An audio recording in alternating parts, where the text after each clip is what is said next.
Friday 19th September, 8:20 in the morning, so pre-market open, and as usual we'll look at UK November 2014 week chart. As usual we start with the monthly chart, and you can see here that we continue our downwards trend. We've broken through this 120, we closed last night 113. This is the 30-year chart I've put on here. The Fibonacci retracement levels, high of 122 and the low of £60 a tonne. 50% comes in at 140, obviously, which we've broken. 61% 121, which obviously confirming my support here around the 120 level, which is now broken and we've gone through. I've got a support here 110, which is the high of 2003, which we're now looking to come and test at the present moment. Obviously can quite clearly see on here, if that doesn't hold, then we're quickly down to the £100 a tonne mark. 78.6% retracement, it's down at 94. So obviously if that 100 doesn't hold, then we're down at 94.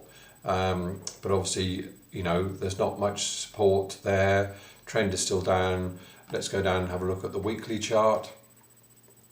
Here I've got three levels that we're looking at, 115, 110 and £100 a tonne. Obviously we've broken through quite quickly at this 115 support here.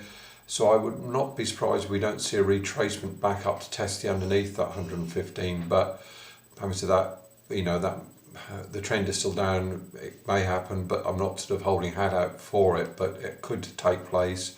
We've got this nice downward sloping channel here. We are at the bottom, so we are heavily oversold. But ultimately, if this 110 doesn't hold, then obviously we're back down to 100.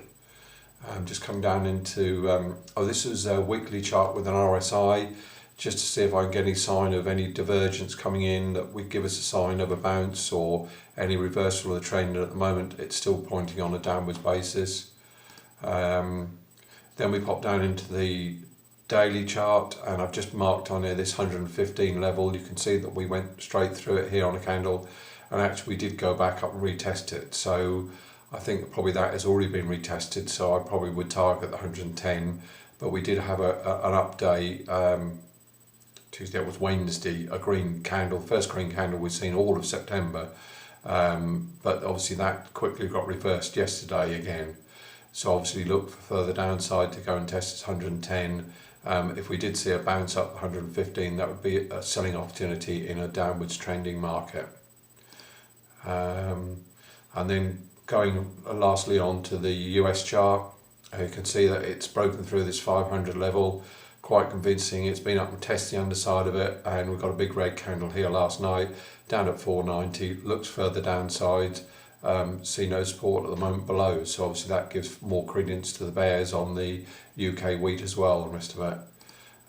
Finally we look at the oilseed rape, downwards trend, got a bit of consolidation going on around this 325 level, but moving average still pointing down, downwards trending, sloping trend line. Look for a retest of the 300 level. And then just finally, I was looking forward to this is the current prices which traded yesterday on the whole of the UK wheat market futures, and you can see here November 2016 last traded at 131, and if you look on the monthly chart, just put this arrow here, you can see that that's going to look quite an attractive price if you think that we've now, you know, it's just below the retracement of 140. I mean, if it could get back up, we do have that little bounce back up to 115, and we could see around 140. That would give you a 50% of the last 10 years, you know, and with obviously what's happening in America, big crop at the present moment, wheat, they begin to sort of look more of a, you know, attractive levels. But obviously I was just trying to give you a gauge of what to look at. Also look, November 2015 is trade at 126, so that's just above the 61% retracement level. So obviously if we see the 110 break and then we head down to £100 a tonne, obviously, you know, that then, you know, gives you a good hedge on the further forward market. But obviously that's depending if we, you know, obviously what's happening over the reaction over the next few days. But obviously, as usual, I'll put an update this time next week. Thanks for watching.